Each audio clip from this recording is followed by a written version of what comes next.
ನಮಸ್ಕಾರ ಸ್ನೇಹಿತರೆ, ಇತ್ತೀಚೆಗೆ ಪಾಕಿಸ್ತಾನ ತನ್ನ ಹೊಸ ಮಿಸೈಲ್ 2 ಅನ್ನ ಅಂದ್ರೆ ಫತೆ ಮಿಸೈಲ್ ಅನ್ನ ಯಶಸ್ವಿಯಾಗಿ ಪರೀಕ್ಷೆ ಮಾಡಿದೆ. ಈ ಮಿಸೈಲ್ ನ ಬಗ್ಗೆ ಎಲ್ಲರೂ ಮಾತಾಡ್ತಾ ಇದ್ದಾರೆ. ಇದು ಭಾರತಕ್ಕೆ ಅಪಾಯನ ಅಥವಾ ಸಾಮಾನ್ಯ ಪರೀಕ್ಷೆನ ಈ ವಿಡಿಯೋದಲ್ಲಿ ತಿಳಿದುಕೊಳ್ಳೋಣ. ಫತೆ 2 ಮಿಸೈಲ್ ಇದೆಯಲ್ಲ, ಅದು surface to surface guided missile ಆಗಿದೆ. ಇದು ಸುಮಾರು 400 ಕಿಲೋಮೀಟರ್ ದೂರದವರೆಗೆ ತನ್ನ ಗುರಿಯನ್ನ ಹೊಡೆದು ಉಳಿಸಬಲ್ಲದು. ಇದರ ವಿಶೇಷತೆ ಏನಂದ್ರೆ ಇದು ಹೈ ಪ್ರಿಸಿಷನ್ ಹೊಂದಿದೆ, ಅಂದ್ರೆ ಗುರಿಯನ್ನ ತುಂಬಾ ನಿಖರವಾಗಿ ಹೊಡೆಯುವಂತ ಶಕ್ತಿಯನ್ನು ಇದು ಹೊಂದಿದೆ. ಮತ್ತೊಂದು ಮುಖ್ಯ ಅಂಶ ಅಂದ್ರೆ ಸೂಪರ್ ಸಾನಿಕ್ ಸ್ಪೀಡ್ ನಲ್ಲಿ ಇದು ಹೋಗುತ್ತೆ, ಅಂದ್ರೆ ಶತ್ರುಗಳಿಗೆ ಇದನ್ನ ತಡೆಯೋದು ತುಂಬಾನೇ ಕಷ್ಟ ಆಗತ್ತೆ ಅಂತ. ಇನ್ನ ಈ ಮಿಸೈಲ್ ಅಡ್ವಾನ್ಸ್ಡ್ ಗೈಡೆಡ್ ಸಿಸ್ಟಮ್ ಅನ್ನು ಹೊಂದಿದೆ, ಅಂದ್ರೆ ಇದು ಮೆನ್ಯೂರಬಲ್, ಅಂದ್ರೆ ಹೋಗ್ತಾ ಇರಬೇಕಾದ್ರೆ ಮಾರ್ಗ ಮಧ್ಯದಲ್ಲೇ ಏನಾದ್ರೂ ಟಾರ್ಗೆಟ್ ಚೇಂಜ್ ಆದ್ರೆ ತನ್ನ ಟಾರ್ಗೆಟ್ ಅನ್ನ ಚೇಂಜ್ ಮಾಡ್ಕೊಳಕ್ಕೆ ತನ್ನ ಪಾತ್ ಅನ್ನ ಚೇಂಜ್ ಮಾಡ್ಕೊಳ್ಳೋ ಶಕ್ತಿ ಇದಕ್ಕೆ ಹೊಂದಿದೆ. ಇದರಿಂದ ಶತ್ರುಗಳ ಡಿಫೆನ್ಸ್ ಸಿಸ್ಟಮ್ ತುಂಬಾನೇ ಕಷ್ಟ ಆಗತ್ತೆ ಅದನ್ನ ಕಂಡುಹಿಡಿಯೋದಕ್ಕೆ, ಮತ್ತೆ ಇದು ತುಂಬಾ ಎಫೆಕ್ಟಿವ್ ಆಗಿ ಅಟ್ಯಾಕ್ ಮಾಡಬಲ್ಲದು. ಇನ್ನೊಂದು ಫ್ಯೂಚರ್ ಅಂದ್ರೆ fire and forget technology. Launch ಮಾಡಿದ್ವಿ ಅಂದ್ರೆ ಮತ್ತೆ ಅದರ ಮೇಲೆ ಕಂಟ್ರೋಲೇ ಇರೋದಿಲ್ಲ, ಆ ರೀತಿಯಾದಂತಹ ಒಂದು ಟೆಕ್ನಾಲಜಿನ ಇಲ್ಲಿ ಪ್ರಯೋಗ ಮಾಡಲಾಗಿದೆ. ಈ ಎಲ್ಲ ಕಾರಣಗಳಿಂದಾಗಿ ಫತೆ 2 ಒಂದು ಮಾಡರ್ನ್ ಬ್ಯಾಟಲ್ ಫೀಲ್ಡ್ ಮಿಸೈಲ್ ಅಂತ ಹೇಳಲಾಗಿದೆ. ಇದು ಮುಖ್ಯ. ಆದ್ರೆ ಪಾಕಿಸ್ತಾನ ತನ್ನ ರಕ್ಷಣಾ ಸಾಮರ್ಥ್ಯವನ್ನು ಹೆಚ್ಚಿಸಿಕೊಳ್ಳಕ್ಕೆ ಈ ಪರೀಕ್ಷೆ ಮಾಡಿದೆ. ಇದು ಅವರ ರಾಕೆಟ್ ಏನ್ ಫೋರ್ಸ್ ಇದೆಯಲ್ಲ ಅದನ್ನ ಬಲಪಡಿಸ್ತಾ ಹೋಗುತ್ತೆ.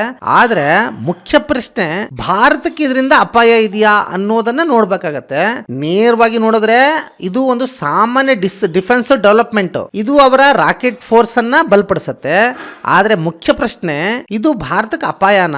ನೇರವಾಗಿ ನೋಡಿದ್ರೆ ಇದು ಒಂದು ಸಾಮಾನ್ಯ ಡಿಫೆನ್ಸ್ ಡೆವಲಪ್ಮೆಂಟ್. ಆದ್ರೆ ಭಾರತ ಮತ್ತು ಪಾಕಿಸ್ತಾನ ನಡುವಿನ ಟೆನ್ಷನ್ ಇದೆಯಲ್ಲ, ಈ ತರದ ಟೆನ್ಷನ್ ಟೈಮ್ ಅಲ್ಲಿ ಇದು ಕೂಡ ಒಂದು ಕನ್ಸರ್ನ್ ವಿಷಯ ಆಗ್ಬೋದು. ಸ್ನೇಹಿತರೆ, ಭಾರತ ಇದಕ್ಕೆ ಹೆದರಿಕೊಳ್ಳುವಂತಹ ಅವಶ್ಯಕತೆ ಏನಿಲ್ಲ. ಯಾಕೆ ಅಂದ್ರೆ ನಮ್ಮ ಹತ್ರ ಇರುವಂತ ಏನ್ ಡಿಫೆನ್ಸ್ ಸಿಸ್ಟಮ್ ಇದೆಯಲ್ಲ, S-400 ಆಗಿರ್ಬೋದು ಅಥವಾ ಇದಕ್ಕೆ ನಾವು ಯೂಸ್ ಮಾಡುವಂತಹ ಒಂದು ಬ್ರಹ್ಮೋಸ್ ಕ್ಷಿಪಣಿಗಳಾಗಿರ್ಬೋದು ಅಥವಾ ಪಿನಾಕ ಇದೆಯಲ್ಲ ಅದಾಗಿರ್ಬೋದು, ನಮ್ಮ ಸ್ವಾತಿ ರೇಡಾರು ಇದನ್ನು ಉಡಾವಣೆ ಮಾಡೋದಕ್ಕಿಂತ ಮುಂಚೆನೆ ಡಿಟೆಕ್ಟ್ ಮಾಡ್ಕೊಳ್ಳುತ್ತೆ ಸ್ನೇಹಿತರೆ. ಅಷ್ಟು ಕೇಪಬಲ್ ಆದಂಥ ಒಂದು ವ್ಯವಸ್ಥೆಯನ್ನು DRDO ಎಲ್ಲ ಅಭಿವೃದ್ಧಿಪಡಿಸಿರೋದ್ರಿಂದ ಭಾರತಕ್ಕೆ ಇದರಿಂದ ಅತಿ ದೊಡ್ಡದಾದಂಥ ಒಂದು ಇದೇನಿಲ್ಲ. ಯಾಕೆಂದರೆ ಇದರ ರೇಂಜು 400 ಕಿಲೋಮೀಟರ್ ಆಗಿರೋದ್ರಿಂದ ಅನ್ಕೊಳ್ಳಿ, ಸುಳ್ಳು ಹೇಳ್ತಿದ್ದಾರೆ ಅಂದ್ಕೊಂಡ್ರೆ ಒಂದು 600 ಕಿಲೋಮೀಟರ್ ಆಗಿರ್ಬೋದು ಅನ್ಕೊಳ್ಳಿ. ಸೊ ಅದು ಲಾಂಚ್ ಆಗೋದಕ್ಕೆ ನೀವು ಸ್ಪೇಸ್ ಇದಕ್ಕೆ ಹೋಗುತ್ತಲ್ಲ, ಸ್ಕೈ ಒಳಗಡೆ ಹೋಗೋಕ್ಕೆ ಮುಂಚೆನೆ ಭಾರತಕ್ಕೆ ಅದರ ಒಂದು ಸುಳಿವು ಕೊಟ್ಬಿಡುತ್ತೆ S-400.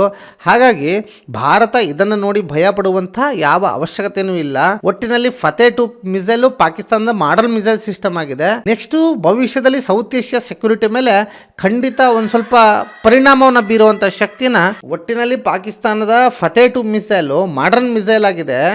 ಇದು ಭವಿಷ್ಯದಲ್ಲಿ ಸೌತ್ ಏಷ್ಯಾ ಸೆಕ್ಯೂರಿಟಿ ಒಳಗಡೆ ಒಂದು ಪರಿಣಾಮ ಬೀರುವಂತ ಸಾಧ್ಯತೆ ಇದೆ. ಸ್ನೇಹಿತರೆ, ಇವೆಲ್ಲ ಅಡ್ವಾನ್ಸ್ ಬೆಳವಣಿಗೆ ಯಾವಾಗ ಆಗ್ತಾ ಇದೆ ಅಂತಂದ್ರೆ ಆಪರೇಷನ್ ಸಿಂಧೂರ್ ಆಯ್ತಲ್ವಾ, ಆ ಸಿಂಧೂರ್ನ ನಂತರದಲ್ಲಿ ಈ ತರದ ಒಂದು ಘಟನೆಗಳನ್ನ ನೋಡ್ತಾ ಹೋಗ್ತಿದೀವಿ. ಆಮೇಲೆ ಇದರೆಲ್ಲದರ ಆಚೆ ಅದಕ್ಕಿಂತ ಮುಂಚೆ ಇದೇನು ಮಿಸೈಲ್ಗಳನ್ನ ಉಡಾವಣೆ ಮಾಡುವಂತ ಶಕ್ತಿ ಒಂದೊಂದು ವಿಭಾಗಕ್ಕಿತ್ತು, ಬೇರೆ ಬೇರೆ ಡಿವೈಡ್ ಆಗಿತ್ತು. ಬಟ್ ಕಂಪ್ಲೀಟ್ ಆದಂತ ಮಿಸೈಲ್ ಅನ್ನು ಕಂಟ್ರೋಲ್ ಮಾಡೋದಕ್ಕಿಂತಾನೆ ಒಂದು ಡಿಪಾರ್ಟ್ಮೆಂಟ್ ಅನ್ನೇ ಅವರು ಎಸ್ಟಾಬ್ಲಿಷ್ ಮಾಡ್ತಾ ಹೋಗ್ತಾರೆ, ಆರ್ಗನೈಸ್ ಆಗಿ ಅಟ್ಯಾಕ್ ಮಾಡಬೇಕು ಅನ್ನುವಂಥ ಪರ್ಪಸ್ ಇಂದ. ಸೊ ಭಾರತದ ಸೈಂಟಿಸ್ಟ್, ಭಾರತದ ಒಂದು ಎಲ್ಲ ಡೆವಲಪ್ಮೆಂಟ್ ಏನಿದೆಯಲ್ಲ ಅದು ಭಾರತವನ್ನು ರಕ್ಷಣೆ ಮಾಡೋದಕ್ಕೆ ಸಮರ್ಥ ಇದೆ. ಫತೆ 2 ಮಿಸೈಲ್ ನಂತಹ ಈ 1000 ಮಿಸೈಲ್ಗಳು ಭಾರತದ ಒಂದು ಭದ್ರತೆಗೆ ಏನು ಆತಂಕವನ್ನು ತರಲಾರದು ಎನ್ನುವಂತಹ ಒಂದು ಭರವಸೆಯೊಂದಿಗೆ ಈ ಒಂದು ವಿಡಿಯೋನ ಮುಗಿಸ್ತೀನಿ ಸ್ನೇಹಿತರೆ. ಮತ್ತೊಂದು ವಿಡಿಯೋದಲ್ಲಿ ಮತ್ತೆ ಭೇಟಿ ಆಗ್ತೀನಿ.